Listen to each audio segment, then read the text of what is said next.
Features என்ன and then அதோட challenges. Multimedia big data எதை ரெஃபர் பண்ணோம்னா லார்ஜ் வால்யூம் ஆஃப் மல்டிமீடியா டேட்டாவை ரெஃபர் பண்ணும். Text, image, audio, video and அனிமேஷன்ஸ்லாம் அதில் ஜென்ரேட் பண்ணலாம். இது வந்து மல்டிமீடியா சிஸ்டமில் ப்ராசஸ் ஆயிருக்கும். இதோட க்ரோத் பார்த்தீங்கன்னா மல்டிமீடியா அண்ட் இன்டர்நெட் யூசேஜ் வச்சு தான் அதோட க்ரோத் இருக்கும். The amount of multimedia data has increased significantly. இது மூலயமா நம்ம மல்டிமீடியாவோட டேட்டா வந்து அதிகமாக இன்க்ரீஸ் ஆகும் சிக்னிஃபிகண்டா அப்படின்றாங்க. What is definition of multimedia big data? Multimedia big டேட்டான்ற நேம் நமக்கு தெரியும். மல்டிமீடியாவோட பெரிய லார்ஜ் ஸ்கேல் இன்ஃபர்மேஷன் தான் நம்ம இங்கே ஸ்டோர் பண்ண போகிறோம்.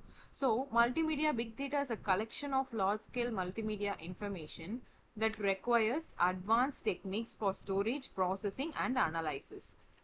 Okay va? Multimedia big data is a collection of large scale multimedia information that requires advanced techniques for storage, processing and analysis.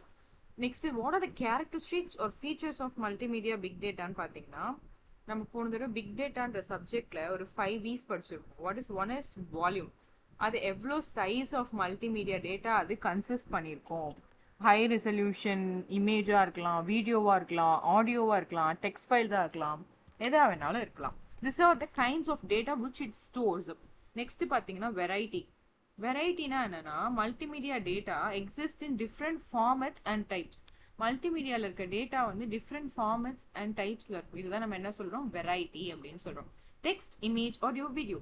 Next velocity அப்படின்னும் போது how far the speed at which data is generated and processed. ஒரு data எவ்வளோ சீக்கிரம் generate ஆகுது, process ஆகுது அப்படின்றது. இப்போ live video streaming எப்படி நடக்குது, சோஷியல் மீடியா அப்லோட்ஸு, இதெல்லாம் எவ்வளோ ஃபாஸ்ட்டாக நடக்குது. ஸ்பீடுனாலே வெலாசிட்டி தான்.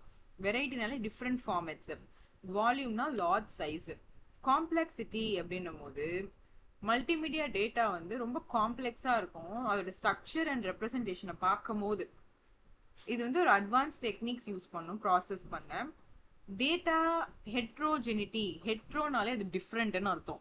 So data comes from different source and formats. Integration வந்து கொஞ்சம் டிஃபிகல்ட்டாக இருக்கும். Next need for multimedia big data. இதோட நீட் என்னன்னா லார்ஜ் மல்டிமீடியா கண்டென்ட்டை ஹேண்டில் பண்ணுற மாதிரி இருக்கும். சப்போர்ட்டிங் மாடர்ன் அப்ளிகேஷன் பண்ணும், சப்போர்ட் பண்ணும் மாடர்ன் அப்ளிகேஷனை.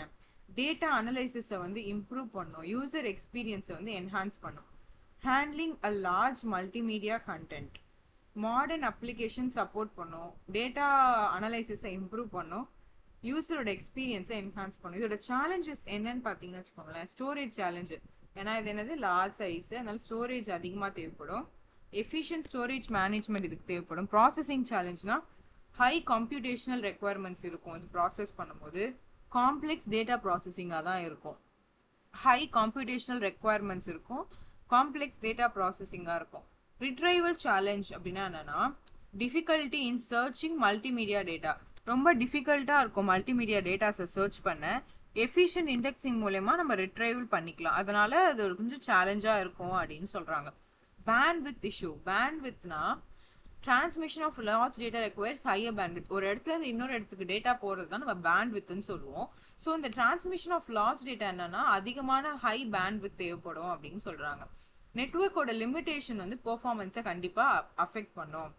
செக்யூரிட்டி அண்ட் ப்ரைவசி பொறுத்த வரைக்கும் ப்ரொடெக்டிங் மல்டிமீடியா டேட்டா வந்து கொஞ்சம் டிஃபிகல்ட்டாக தான் இருக்கும். ஏன்னா அந்த டேட்டா இன்டகிரேட் கான்ஃபிடென்ஷியாலிட்டியில் நம்ம கண்டிப்பாக என்ஷோர் பண்ணியே ஆகணும். டேட்டா மேனேஜ்மெண்ட்டை பொறுத்த வரைக்கும் இது large and diverse datas manage பண்ணும். கன்சிஸ்டன்சியை மெயின்டைன் பண்ணும். இதோட அப்ளிகேஷன் பார்த்தீங்கன்னா சோஷியல் மீடியா பிளாட்ஃபார்மை டெவலப் பண்ணும். வீடியோ ஸ்ட்ரீமிங் சர்வீஸ் கொடுக்கும். மெடிக்கல் இமேஜிங் பண்ணலாம். சர்வைலன்ஸ் சிஸ்டம் பண்ணலாம். டிஜிட்டல் லைப்ரரிஸ் இதை யூஸ் பண்ணலாம். வாட் ஆர் த அட்வான்டேஜஸ்ன்னு பார்த்தீங்கன்னா large scale multimedia application support பண்ணும். Advanced data